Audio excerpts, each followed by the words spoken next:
again, it's Michael from Fujifilm. So the year 2020 global pandemic, which caused a lot of people to have to work from home and stop traveling, saw this huge rise in online conferencing and televisiting and people talking through their webcams, and of course office conference calls where there'll be 20-30 people on the screen.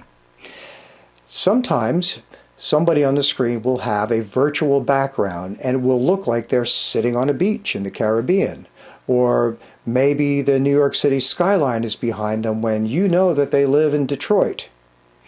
And these virtual backgrounds sometimes look better than others. A lot of times they look terrible. You'll see like a part of somebody's arm will be missing, or the hair blends right into the background in some really ugly, weird, bizarre way. Well, these virtual backgrounds are all based on the concept of a green screen or blue screen, or what in video terms we call keying. And at least one of these virtual conferencing apps actually has a check mark that you have to say, yes, I have a green screen, before it will even let you turn on the virtual backgrounds. So some of the tips and tricks on how to make green screens work for you are what we're going to explore in this workbench. So this one's going to be a little on the long side.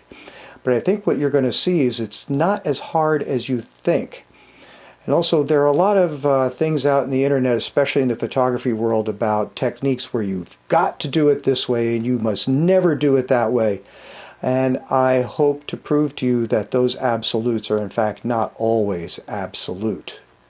Also, green screen is a phenomenal tool for anybody that wants to get into filmmaking, because I'm sure you realize that anytime you see a movie where things take place in outer space, well, they're clearly not filming in outer space, so that's shot on a green screen or a blue screen.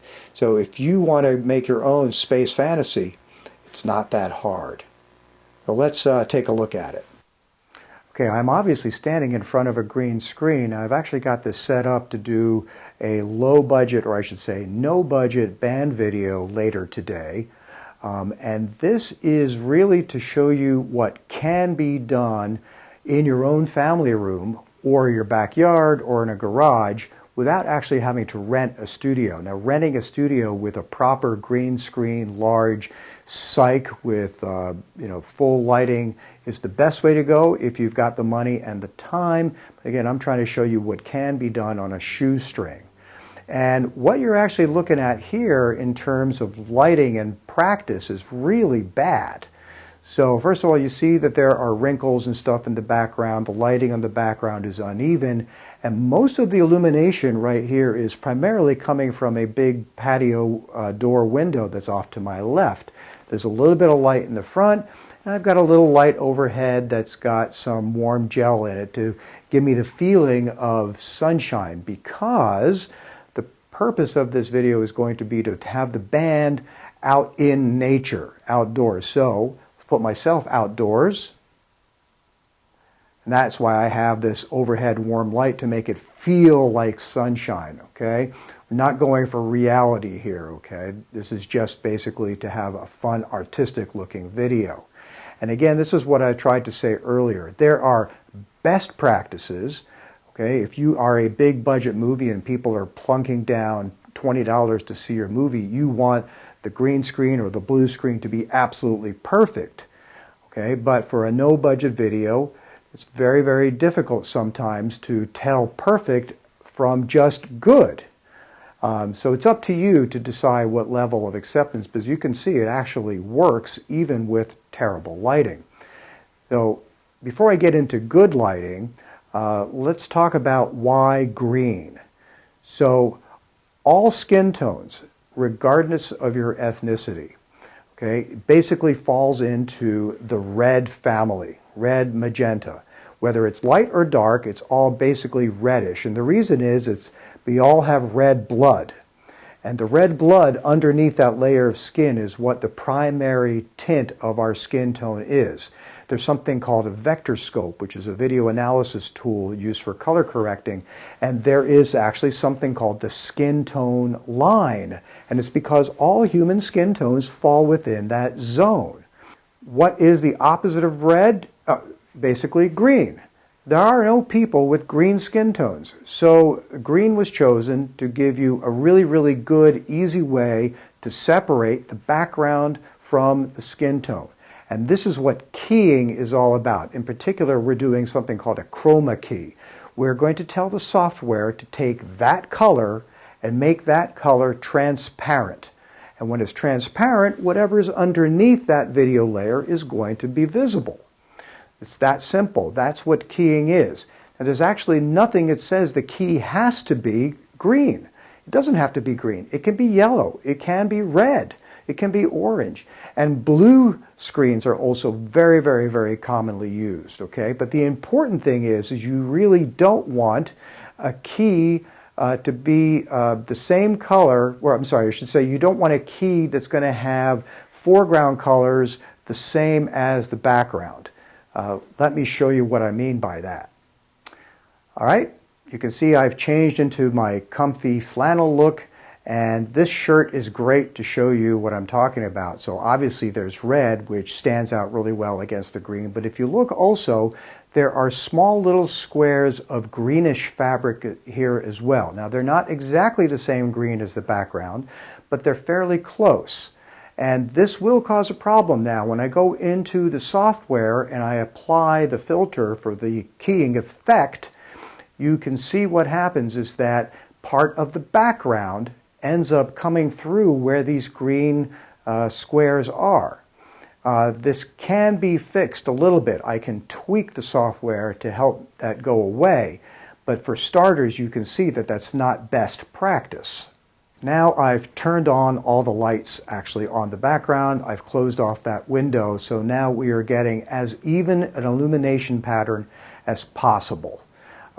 This is something that's really important to help you get the keying to work correctly.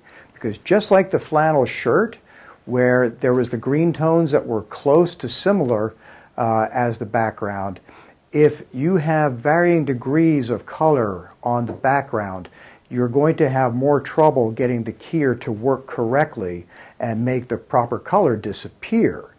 So let me turn off part of the lights and I'll show you what I mean by that. Okay, as you can see, I've turned off the lights on the right side of the background.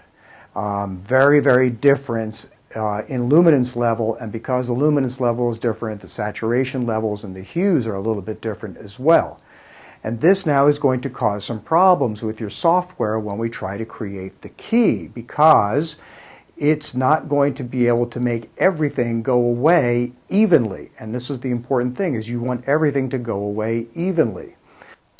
Now, I've also got something going on here, which a lot of people will tell you is an absolute never do. But it will work for you if you're careful enough. So first of all, I have 7 light sources lighting up the background here. Some at the top, some at the sides, some at the bottom, and 1 in the middle. Not only are they 7 different kinds of light sources, some of them are wider, some of them are tubes, but they actually come from 3 different manufacturers. Now, they will tell you, you can never do that. Never mix manufacturers because they're not going to match.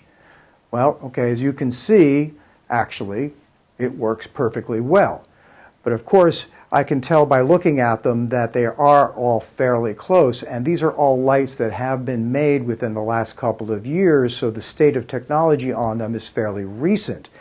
And they are all LEDs, I should mention. If you have some LEDs that are maybe 10 years old, okay, or you've got fluorescents and trying to mix them with LEDs, then you probably will run into problems because the color output of those light sources is very different, and then you will get uneven patches of color. But like I said, I've got 3 different manufacturers of lighting here, and you can see that it works just fine. A very handy tool called zebra stripes can be very helpful in determining where hotspots are on your background. Now, this is built right into your camera. It's on the menu. Zebra stripes are simply on-screen visual indicators of where something in the scene hits or exceeds a certain threshold of luminance, and you set that threshold. And so it's very, very easy by turning the zebras on and off, or by simply changing the f-stop or the ISO and making the picture brighter and darker. You can see where the hot spots come and go, and it pinpoints exactly where on your background you need to pay some attention to. Now, another thing that's related to lighting is I had mentioned that I am shooting this in Rec. 709 color space in a film simulation. Why am I not shooting in F-Log? F-Log is way more dynamic range, right? Well, I am in a controlled set. Every piece of lighting here is something that I control. I know where it's going to underexpose. I know where it's going to overexpose. I get to set the dynamic range. I don't need all the extra dynamic range that F-Log gives me. Now, F-Log is a godsend when you've got bright windows and practical lights on set, or you're shooting outdoors.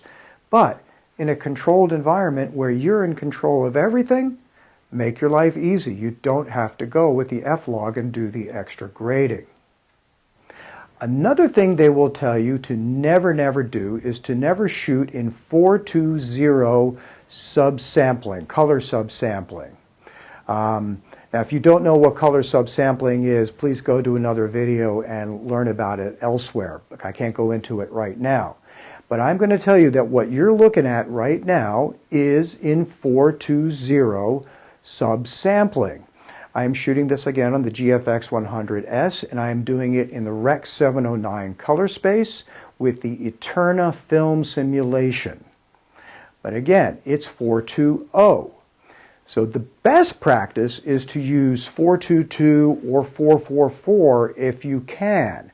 But again, if you are a major studio feature, that's what you want, because you want to be absolutely sure that, especially with people with, say, curly hair, or you have fur or something like that on a costume, that you are able to get the most perfect color accuracy of that background you can possibly get. But 4:2:0 is perfectly good for pretty much anything most normal humans are going to be doing with green screen. Well, I hope that was illuminating. Have fun with green screen and blue screen. See you next time.